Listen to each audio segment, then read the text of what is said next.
नमस्कार, आप देख रहे हैं न्यूज़ 18 का डिजिटल प्लेटफॉर्म और मैं हूं आपके साथ शिवानी राज।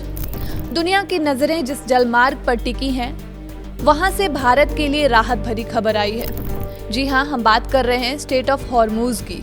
हॉर्मूज के दोबारा बंद होने की आशंकाओं के बीच भारत के 3 बड़े तेल टैंकर एक दिन में ही सुरक्षित तरीके से इस समुद्री मार्ग को पार करने में सफल रहे हैं। ईरान के खिलाफ अमेरिका और इजराइल की जंग शुरू होने के बाद ये पहला मौका है जब एक ही दिन में इतनी बड़ी संख्या में भारतीय जहाज हॉर्मूज से लेकर भारत की ओर रवाना हुए हैं। रिपोर्ट के मुताबिक भारतीय ध्वज वाले टैंकर देश वैभव, देश विभोर और सनमार हेराल्ड शनिवार को सुरक्षित रूप से हॉर्मूज स्ट्रेट पार कर गए।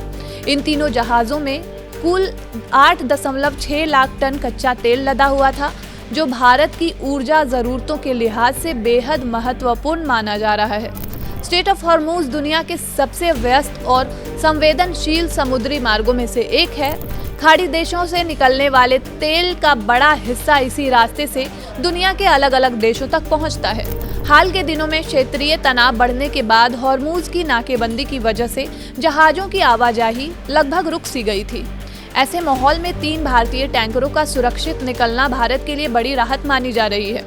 इससे देश की तेल आपूर्ति पर मंडरा रही तत्काल चिंता काफी हद तक कम हो गई है। शिपिंग मंत्रालय के मुताबिक अब तक भारत आने वाले कुल 18 जहाज इस मार्ग से सुरक्षित पार हो चुके हैं। इनमें 13 भारतीय ध्वज वाले और 5 विदेशी ध्वज वाले जहाज शामिल हैं। केंद्रीय बंदरगाह, जहाज रानी और जल मार्ग मंत्री सोनोवाल ने कहा कि सरकार भारतीय समुद्री हितों और नाविकों की सुरक्षा सुनिश्चित करने के लिए सर्वोच्च प्राथमिकता के साथ काम कर रही है। उन्होंने बताया कि इन 3 जहाजों पर कुल 94 भारतीय नाविक तैनात हैं। तो इस खबर पर आपकी क्या राय है, आप हमें कमेंट बॉक्स में बता सकते हैं। और इसी तरह की तमाम खबरों के लिए, तमाम अपडेट्स के लिए आप जुड़े रहिए न्यूज़ 18 के साथ। तब तक के लिए धन्यवाद।